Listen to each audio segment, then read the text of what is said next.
Delhi UP border पर जहां किसानों से हुई बातचीत, कल के सरकार के प्रपोजल से किसानों ने किया है इनकार।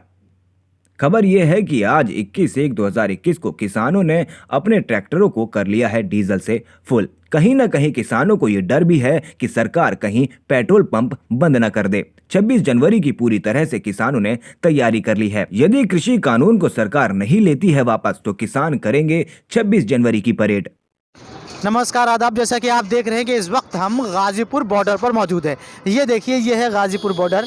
आप ये देख सकते हैं, ये गाज़ीपुर बॉर्डर पर हम मौजूद है। और जो आज निचोड़ हम आपको बताएं कि आज हमने आपको सब कुछ दिखाया, सारे किसानों से बातचीत की और अभी जो निचोड़ आया है और जो हमारे पास एक खबर आ रही है, क्या सही क्या है गलत क्या है, लेकिन हमें जो सूचना मिल रही है कि किसानों ने अपने ट्रैक्टर फुल करा लिए हैं डीजल से, इस डर से कि कहीं सरकार पेट्रोल पंप बंद ना कर दे या ट्रैक्टर के लिए पेट्रोल न देने पेट्रोल जो है वो ना दे, या सॉरी डीजल ना दे ट्रैक्टरों को। यह अभी की सूचना मिल रही है कि ट्रैक्टर फुल हो चुके हैं डीजल से और परेड की पूरी तैयारी हो चुकी है।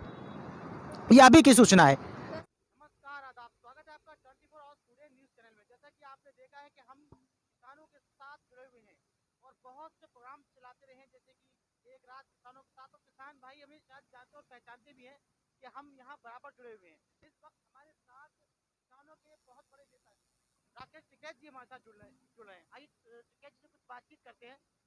नमस्कार। जैसे कि आप देख रहे हैं कि वार्ता विफल हो रही है। अब क्या क्या उम्मीद रखें हम? कल फिर मीटिंग है सरकार से, कल फिर जाएंगे। अगर वार्ता कल फिर विफल रही, फिर जाएंगे। सबसे बड़ा मुद्दा 26 जनवरी का है, आप भी जानते हैं। इस मुद्दे पर कुछ शब्द चाहते हैं आप? 26 जनवरी को तो परेड है यहाँ पे, ट्रैक्टर लेकर किसान परेड में शामिल हो आउटर रिंग रोड पे। सरकार तो इसके लिए मना कर रही है। सरकार को मैंने करे ही करेंगे। केंद्र सरकार ने सारा भार जो है वो डाल दिया है स्टेट गवर्नमेंट के ऊपर, और स्टेट गवर्नमेंट कह रही है ये केंद्र सरकार का काम है।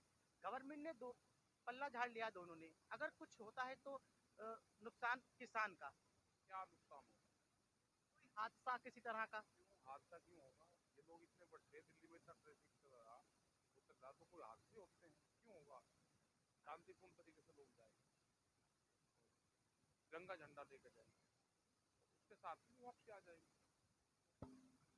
जैसा कि मैं कहना चाहूंगा कि कुछ लोगों ने इल्जाम लगाना शुरू कर दिए हैं, तो ये क्या तोड़ने की तैयारी है? क्या इल्जाम लगा? तरह तरह के इल्जाम लग रहे हैं। यहाँ कोई नहीं, यहाँ सब शांतिपूर्ण से किसान है और अपनी बात कहने के लिए भारत सरकार से आए।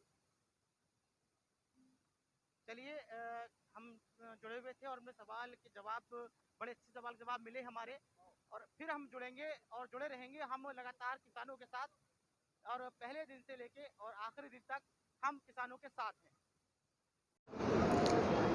नमस्कार आदाब। हम खड़े हैं इस वक्त गाज़ीपुर बॉर्डर पर और आप देख रहे हैं शाम से ही हम आपको सारी अपडेट पहुंचा रहे हैं। यहाँ के किसानों से आपकी बात करा रहे हैं। अभी हमने थोड़ी देर पहले राकेश टिकैत जी से बात की और उनकी आवाज़ भी आप तक पहुँचाई, उनकी बात भी आप तक पहुँचाई। हमारे साथ एक और किसान जुड़े हैं। ये किसान हम पहले दिन से यहाँ हैं, जब से इन्हें देख रहे हैं। आज हमने देखा तो हमने फिर इन्हें पहचाने कि किसान लगातार जब आते हैं इन्हें देखते हैं, तो हमने कहा चलिए इनसे लेते हैं सारा जायज़ा यहाँ का, ये क्या कहना चाहते हैं और इन्हें कैसा लगता है यहाँ आते हैं।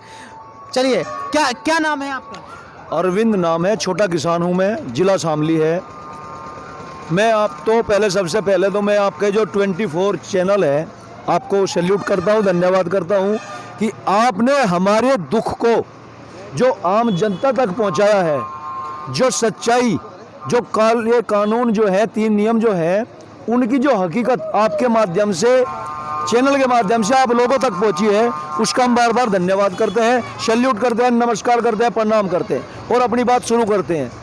देखो, जितने भी मेरे भाई पढ़े लिखे, मेरी बहन, माता और हमारे बुजुर्ग मेरी बात को सुन रहे हो, आप इस छोटी सी एक बाइट है, इसको आप ध्यान से सुनिए। आप सरकार की मंशा क्या है, किसान क्या चाहता है, 2 पलड़े हैं।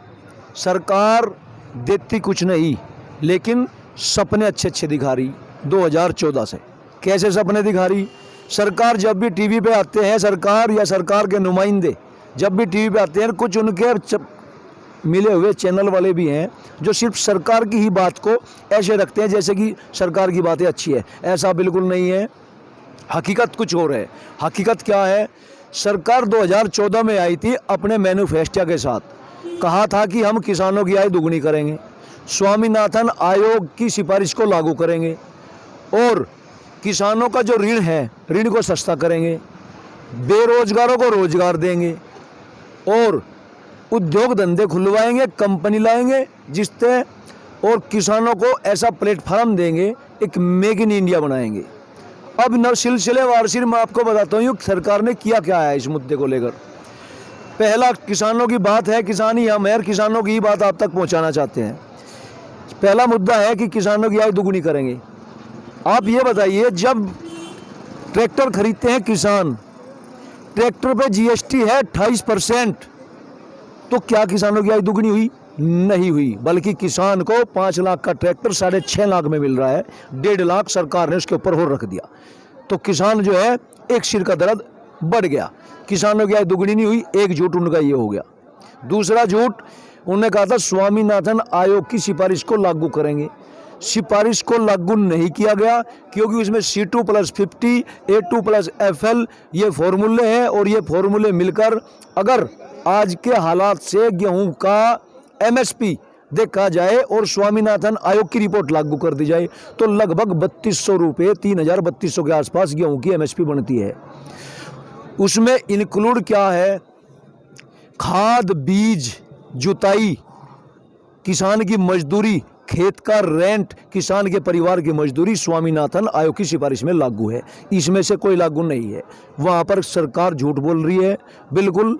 और जब तक ये फॉर्मूला नहीं होगा, माई का लाल ऐसा दूसरा कोई फॉर्मूला नहीं है जो किसान की वास्तविक आय को दुगनी आय कर दे।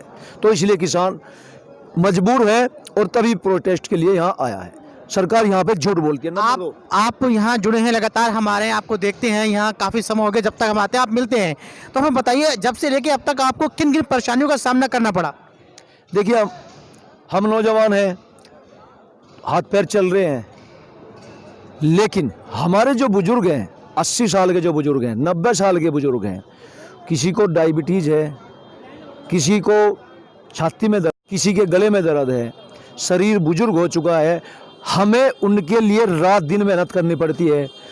अलग अलग बुजुर्ग से जाकर, क्यों कोई इस ट्रॉली में लेटा हुआ है, कोई दूसरी साइड में लेटा हुआ है, उनके पास जाकर उनके हालचाल देखने पड़ते हैं, उनको मेडिसिन प्रोवाइड करवानी पड़ती है, उनके लिए गर्म पानी की व्यवस्था करनी पड़ती है, उनके लिए हल्का भोजन की। सुप्रीम कोर्ट ने कहा था कि बच्चे और बूढ़े घर चले जाएं।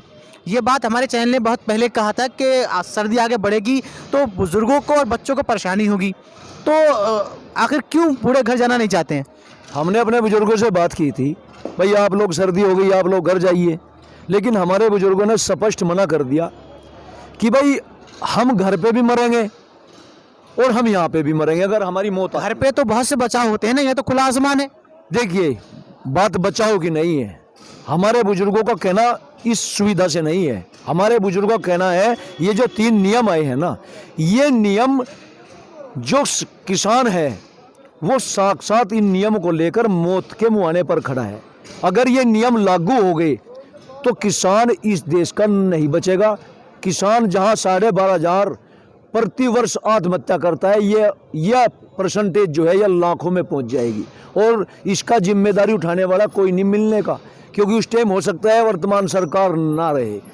तो इसीलिए हमारे बुजुर्ग जो है वे चिंतित हैं कि आने वाला भविष्य हमारा ऐसा ना हो कि अपने ही घर में, अपने ही खेत में मजदूर हो जाए। इसलिए हमारा बुजुर्ग यहाँ से नहीं जाना चाहता। बात सुविधाओं की नहीं है, बात है आने वाली संतान की, आने वाले वंश की, आने वाली जनरेशन की और आने वाले भविष्य की बात है। सारी ही वार्ताएं विफल रही हैं, सारी वार्ता हुई, सारी वार्ता विफल हैं।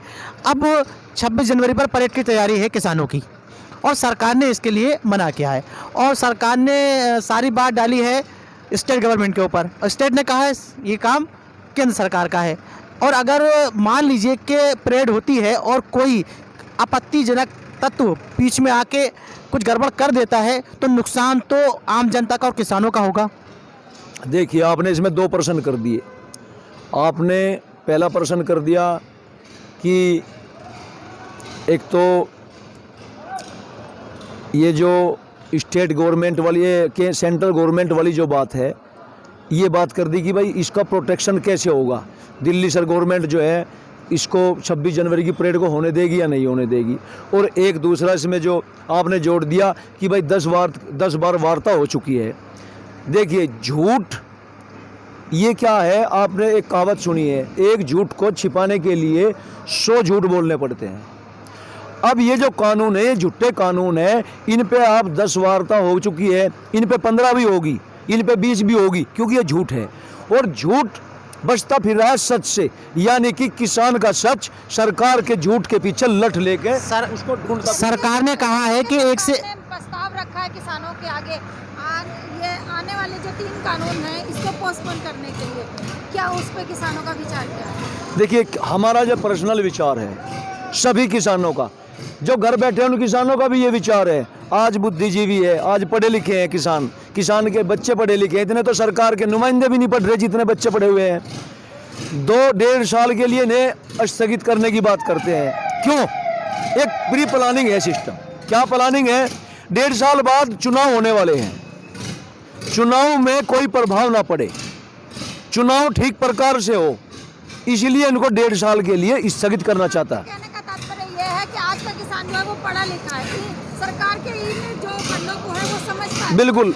देखिए पत्रकार बहन, अगर आप जैसे ये खबर हमारे पास आई कि भाई सरकार जो है 1.5 साल 18 महीने तक कह रही है, अब सोचने की बात है 18 महीने ही क्यों? 18 महीने ही क्यों? इन्होंने 24 महीने क्यों नहीं कहे? इन्होंने 3 साल क्यों नहीं कहे? तो 18 महीने में क्या क्या होने वाला है? हमने कैलकुलेशन करी, भाई 18 महीने बाद तो चुनाव है, आचार संहिता लगेगी, ऑटोमेटिक 24 महीने हो जाएंगे। 2024 में इलेक्शन है, 2022 में भी तो है। सुनो तो नहीं, चुनाव तो अब भी है, लेकिन इन चुनाव का कोई इतना रोल नहीं। वार्ता फिर है कल। आपको क्या लगता है कि वार्ता से हल निकल सकता है या नहीं? देखिए हल तो निकलेगा वार्ता से ही। आज तक स्थिति जब भी बनी है, देश में बहुत गुलाम हुआ, अभी तक तो नहीं निकला है। धीरे धीरे कैसे निकलेगा? क्वेश्चन बनता है, आपका क्वेश्चन ये बनता है, हमारा भी ये बनता है। हम भी सोचते हैं भाई ये वार्ता हो रही है, 10 रोज बार की वार्ता होगी और कल को फिर वार्ता होगी, ये हल कैसे निकलेगा? हल निकलेगा। हल कैसे निकलेगा? हल ऐसे निकलेगा, जब आज शुरू में 26 तारीख में यहाँ 27 ट्रैक्टर ट्रॉली थी, आज यहाँ पर 3,500 ट्रैक्टर ट्रॉलियां हैं। गाड़ियां ट्रकों का कोई गिनती नहीं। आने वाले समय में देश की आवाम एनसीआर, दिल्ली एनसीआर के जो नौकरी करने वाले हैं, जो मजदूर हैं, जब वे इस प्रोटेस्ट में आ जाएंगे ना, ये अपने आप ही स्वतः ही खत्म हो जाएगा, वार्ता की जरूरत ही नहीं रहने की। ये अपने आप आएंगे और कह देंगे कि हमने कानून रद्द कर दिए। ये उस चीज का इंतजार कर रहे हैं। दिवस जो सरकारी महापर्व है, हिंदुस्तान का महापर्व है, हम तो ये जो सरकार हमेशा हर साल तैयारी करती है, इस साल भी बेवकूफ़ी तैयारी कर रही है, क्या ऐसी कोई तैयारी किसानों की भी चल रही है? हमारी तो बहुत अच्छी तैयारी हो रही। हरियाणा, रोहतक, जींद से हमारी 10,000 बहनें ट्रैक्टर ट्रॉली लेकर आएंगी। हमारी 1 लाख ट्रैक्टर 10,000 बहनें तो चलाएंगी। हाँ। ट्रैक्टर ट्रॉली की संख्या कितनी होगी, ये 1 लाख की बात नहीं है। हर वो ट्रैक्टर चलेगा जो सन 60 का है। दिल्ली में एंट्री कैसे करोगे? दिल्ली देखिए, दिल्ली हमारी है, हम जहाँ चाह भारत देश हमारा है, हम जहाँ चाह वहाँ जा सकते हैं। पुलिस प्रशासन, बात बहुत अच्छी कही आपने। पुलिस प्रशासन हमारा है। पुलिस प्रशासन हमें क्यों रोकेगा? हम उपद्रव कर रहे हैं क्या? शांति के साथ आंदोलन कर रहे हैं। अभी मार्च निकला था, ट्रैक्टर मार्च निकाला गया, पलवल तक ट्रैक्टर गए, कोई अप्रिय घटना हुई, कोई हिंसा हुई? नहीं हुई। देखिए गणतंत्र दिवस भारत देश के गौरव पर्व है, और इस गौरव पर्व को ट्रैक्टर जब इसमें परेड करेंगे, परेड में शामिल होंगे, तो इसमें एक 4 चांद लगेगा। एक सौभाग्य की बात है। जैसे कि एनआरसी और सीएए पे जो स्त्रियों की एक भूमिका में अहम रही है, उस तरह से क्या आपको लगता है कि इस गणतंत्र दिवस में क्या जो किसानों की घर की महिलाएं हैं उनकी कोई खास भूमिका होगी? देखिए मेरी माता जी गाँव में है और मैं यहाँ पे हूँ, तो वे चिंतित हैं। उनका मन जो है, उनका जो मन है, दिल है, वो मेरे में घुसा हुआ है। उनका लड़का प्रोटेस्ट में है, नहीं सर, आप सरबाज को मेरा समझ नहीं पाए। जी। मेरा कहने का मकसद है, जैसे कि सुनने में आ रहा है कि एक लेडीजों की ट्रैक्टर रैली निकल चुकी है जी, दिल्ली के लिए। वो मैंने आपको बताया ना अभी, हमारी 10,000 बहनें ट्रैक्टर स्वयं चलाएंगी जो हरियाणा से हैं, उत्तर प्रदेश, पंजाब, हरियाणा और एमपी और जितना भी एनसीआर है। जैसे अभी हिंदुस्तान के अंदर प्रोटेस्ट, दिल्ली के अंदर, हिंदुस्तान के अंदर, पूरे हिंदुस्तान में हो चुका है, क्या उसी तरह से दोबारा स्त्रियां फिर वापस सामने आएंगी इस देखिए प्रोटेस्ट में भी? पत्रकार बहन, हाँ मैं आपको बता दूं मामला क्या है। ये मामला खाली किसानों का नहीं है, किसान अपनी लड़ाई नहीं लड़ रहा है, किसान अपनी लड़ाई के साथ में आम आदमी की भी लड़ाई लड़ रहा है। आप एक बात बताइए, इन्होंने एक लिमिट खोल दी कानून के अंदर, कोई भी आदमी कितना भी अनाज इकट्ठा कर सकता है। अगर एक आदमी ने ही पंजाब का, एक ने महाराष्ट्र का, एक ने उत्तर प्रदेश का, एक ने हरियाणा का, 5-7 स्टेटों में गेहूं ज़्यादा होता है, अगर 4-5 आदमी ने मिलकर सबका गेहूं खरीद लिया तो आम जो जनता है, जो मजदूर तबका है, जो नौकरी पेशा तबका है, उसको किस रेट में ये गेहूं देंगे। ताज़ा तरीन उदाहरण है, लाला रामदेव का गेहूं 45 रुपये किलो है। आम जो किसान है उसका गेहूं 1925 पे नहीं बिकता। यदि हम सरकारी क्रय केंद्र को छोड़कर बात करें तो आज गेहूं का रेट 1500-1400 रुपये में बिक रहा, लेकिन रामदेव का बिक रहा 4550 रुपये किलो। उनका किलो में इतना ज़्यादा बिक रहा, यहाँ क्विंटल में नहीं बिक रहा। तो ये जो लड़ाई है, ये लड़ाई आम आदमी तक है। हम ये नहीं चाहते कि हमारा गेहूं 5000 रुपये क्विंटल हो जाए और लेने वाले तक पहुंचे तो वो 6000 में मिले। हम चाहते हैं अगर हमारा गेहूं एक समान रेट में। बिल्कुल। अगर देखिए हम अपने लिए जीते हैं, इसका मतलब ये नहीं कि और बाकी को सबको मार दिया जाए, नहीं, हम अपने लिए नहीं, हम बल्कि उनके लिए भी जीते हैं। और ये प्रैक्टिकल हुआ है कोरोना काल में। वे लोग जिनके पास खाने के लिए कुछ नहीं था, किसानों ने और गांव-गांव से अनाज इकट्ठा हुआ, आटा, सब जो खाने की जो सिस्टम है, यानी कि थाली के अंदर जो भी वस्तुएं आवश्यक होती है वो किसानों ने, आंदोलन खाली किसानों का ना कह के ये आंदोलन सबका है। और रही बात हमारी माता बहनों की, हमारी माता बहनें इस प्रोटेस्ट में आएंगी, बहुत जोर शोर के साथ आएगी। और ये जो कहते हैं कि ना भाई केंद्र गवर्नमेंट की बात है, पुलिस की बात है, पुलिस रोकेगी, अरे ये मूर्ख है। एक बार फिर नारी शक्ति अपना प्रभाव। बिल्कुल बिल्कुल, हमारी माता बहनें आएंगी और उनके भाई यहाँ, नौजवान, चाचा ताऊ यहाँ सब है। ये 2021 के भारत में ये पहली बार ऐसा होगा कि जो इतिहास में दर्ज होगा कि 2021 में जो गणतंत्र दिवस की परेड थी उसमें पूरे भारत की महिला सशक्तिकरण ने अपनी महत्वपूर्ण भूमिका निभाई है।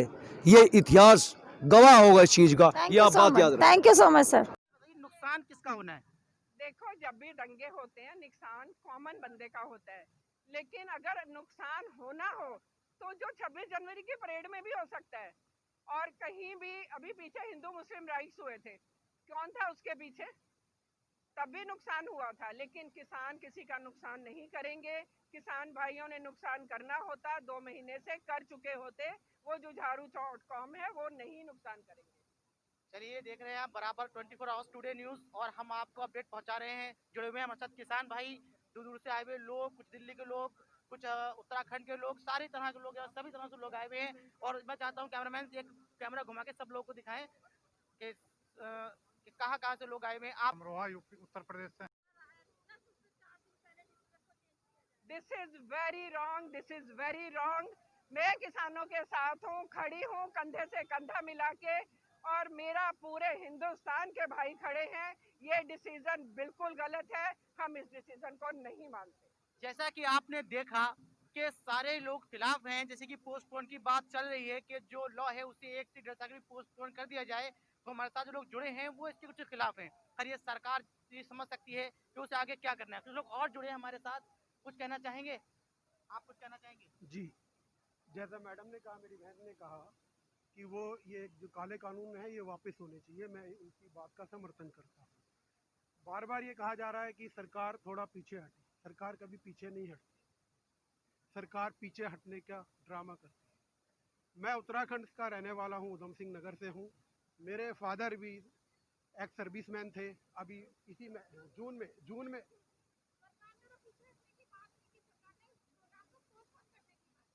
तो वही तो बता रहा हूँ ना, ये सारे बंदर की गुलाटियां हैं, उछल कूद है और कुछ नहीं। सरकार ने बहुत सारी चीजें पोस्टपोन की, दिल्ली में सीलिंग हुई, सरकार ने पोस्टपोन की, फिर जब मन किया उठा के सीलिंग कर दी, फिर वही हमारे व्यापारी लुट गए, फिर बंद कर दी, फिर साल बाद शुरू कर दी, फिर व्यापार जमाया, व्यापारी ने, फिर बंद हो गया। क्या सरकार फार्मर्स के साथ भी यही चाहती है कि जब मर्जी वो थोड़ी अपनी खेती करें, फिर आके बॉर्डर पे बैठ जाए, फिर खेती करें, फिर बॉर्डर पे आके बैठ जाए? ये तो सीलिंग वाला मुद्दा है। सीलिंग की तरह टाल दो, फिर खड़ा कर दो, फिर टाल दो, फिर खड़ा कर दो। व्यापारी वर्ग कहाँ जाएगा? किसान कहाँ जाएगा? देश की इकोनॉमी कहाँ जाएगी? 26 जनवरी में जो परेड निकलेगी, अब इस पे सरकार इसके खिलाफ है, तो आपको लगता नहीं कि कुछ अनहोनी भी हो सकती है? देखो, पॉलिटिकल पार्टियां दूर रहें, गंदे तत्वों को दूर रखना हमारी पुलिस का काम है। आज तक 2 महीने में क्या आपने देखा कोई गलत बात की किसानों ने?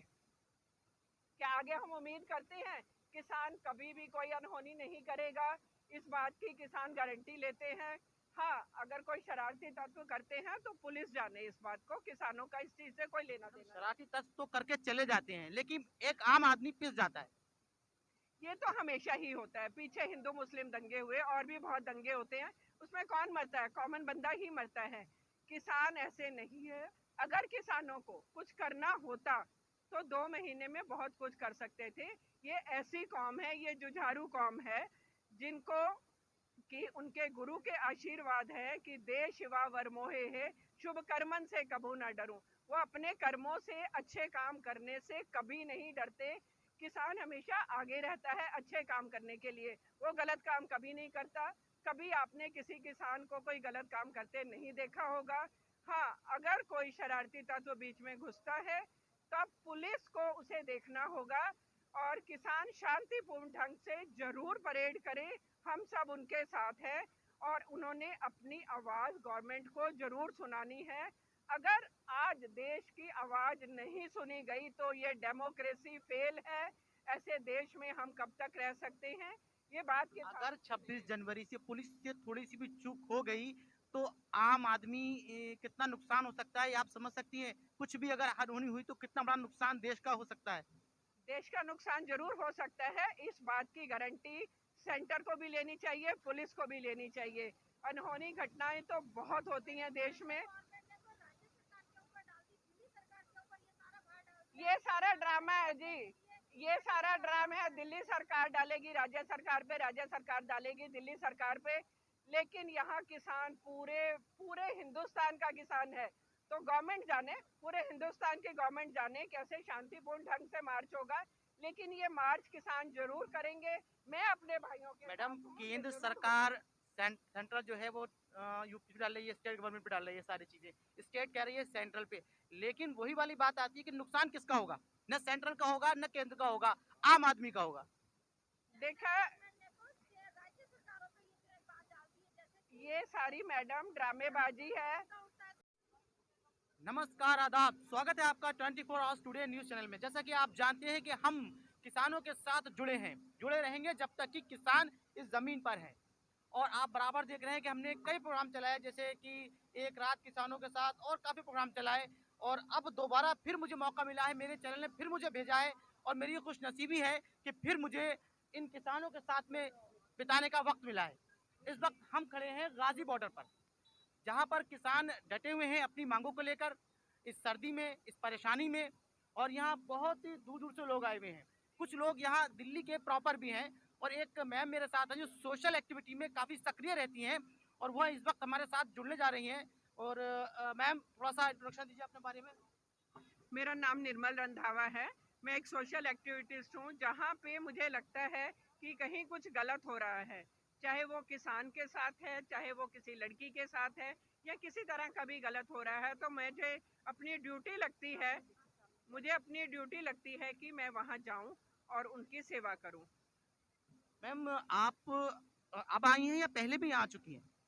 मैं बहुत बार सिंधु बॉर्डर पे भी जा चुकी हूँ, यहाँ भी दूसरी तीसरी बार आई हूँ, और मैं मेन स्टेज पे हमेशा बोल के जाती हूँ। मैं चाहती हूँ मैं अपने किसान भाइयों को मोटिवेट करूँ, ताकि कोई भी सरकार के या हमारी केंद्र के गलत फैसलों से कोई भी डीमोटिवेट ना हो जाए। पहली बार एक ऐसा संघर्ष जो डेमोक्रेसी के अगेंस्ट अगर कुछ हो रहा है, अगर हम अपनी आवाज़ नहीं किसी को बता सकते, अपने मन की बात नहीं बता सकते, तो ऐसी सरकार, ऐसे देश को डेमोक्रेसी का खतरा है। तो हमारी डेमोक्रेसी को बचाने के लिए अगर हमारे किसान भाइयों ने आज आवाज़ उठाई है, तो हम उनके साथ हैं। अब आप किस संस्था से जुड़ी हैं? मैं एक सोशल एक्टिविस्ट हूँ, मैं किसी पॉलिटिक्स, किसी संस्था के साथ नहीं हूँ।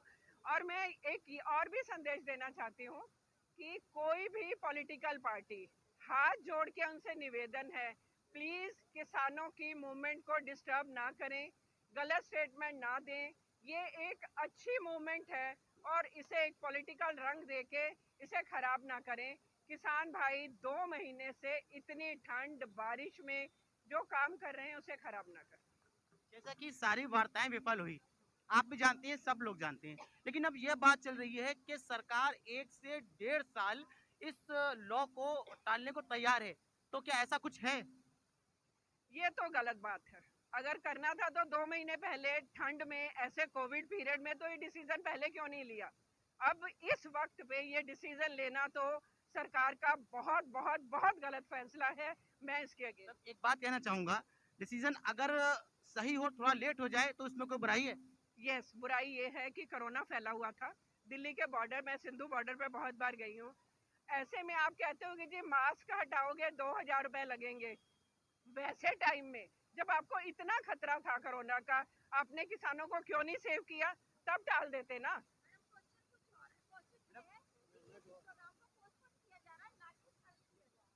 देखो, पोस्टपोन करने का मतलब नहीं, आप क्या चाहते हो किसान दोबारा बैठे क्या यहाँ आके? इतनी ठंड में कितनी मौतें हुई, उसका जिम्मेदार कौन है? क्या दोबारा ये सब होना चाहिए? क्या ये सब दोबारा दोहराना चाहिए?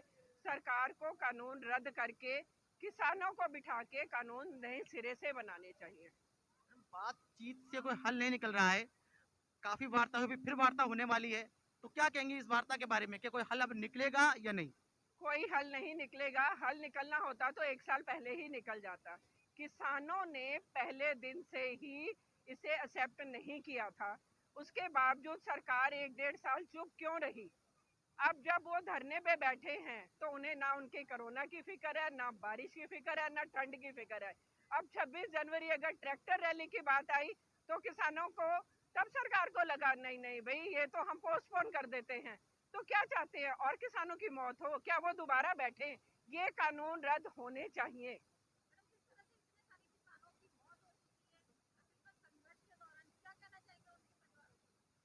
उनके परिवारों को तो हम एक शहीद के परिवार बोलेंगे, ये शहादत है। वोट बैठे हैं अपनी आवाज के लिए। अगर उनकी आवाज नहीं सुनी जाएगी तो हिंदुस्तान की डेमोक्रेसी खत्म हो जाती है। यह क्या हिटलर शाही है? ये डेमोक्रेटिक कंट्री है। अपनी आवाज उठाना सबका हक है। अगर किसानों ने आवाज उठाई है तो अब और चीजों के जाके उद्घाटन हो रहे हैं, सब कुछ, सारे काम हो रहे हैं। कोरोना के लिए इतना कुछ हो रहा है, तो क्या आपको किसानों की कोरोना की फिक्र नहीं है? सेंट्रल गवर्नमेंट को ठंड में, बारिश में अगर किसान भीग रहा है तो तब कोरोना की फिक्र नहीं है? तब उन्हें लगी हुई है अपनी जिद। अब अगर लगा कि किसानों ने ट्रैक्टर मार्च करना है तो कानूनों को रद्द कर देंगे। नहीं, किसानों की बात उन्हें माननी ही पड़ेगी। बिल्कुल चाहते हैं शहीदों के परिवार। देखो, वो 2 महीने से ठंड में बैठे हैं, ऊपर से मौत हो गई। घर के मुखिया की मौत हो जाए तो घर का क्या हाल होता है? जरा सोच के देखो। फाइनेंशियल सपोर्ट के साथ सहानुभूति भी चाहिए। हमारी सरकार में से हमारा कौन सा लीडर या इस बॉर्डर पे आया और कौन सा किस बॉर्डर पे गया? सिंघू बॉर्डर पे इतना बुरा हाल है, किसी लीडर को आपने देखा जो वार्ता में गए हैं? किसी ने जाके हाल पूछा? किसी ने किसी की मौत पे ना दुख जताया, ना हाल पूछा। अब जब 26 जनवरी पे ट्रैक्टर रैली की बात आई, आप इसे पोस्टपोन कर रहे हो, तो इससे क्या लगता है? ये कहीं लगता है कि सरकार क्या किसानों को सपोर्ट कर रही है? किसान अन्नदाता है। हमारी इकोनॉमी कहाँ जा रही है? सब अगर 2 महीने से ठप पड़ा हुआ है, ट्रैक्टर, ट्रालियां, हर चीज ठप पड़ी हुई है, तो क्या हमारी इकोनॉमी पहले ही कोविड की वजह से डाउन थी, अब और डाउन जा रही है? सरकार को कोई चिंता नहीं है। सरकार को तो सिर्फ ये है कि और टल जाए और टल जाए। हमें अपनी हिटलर शाही दिखानी है, सो दिखानी है।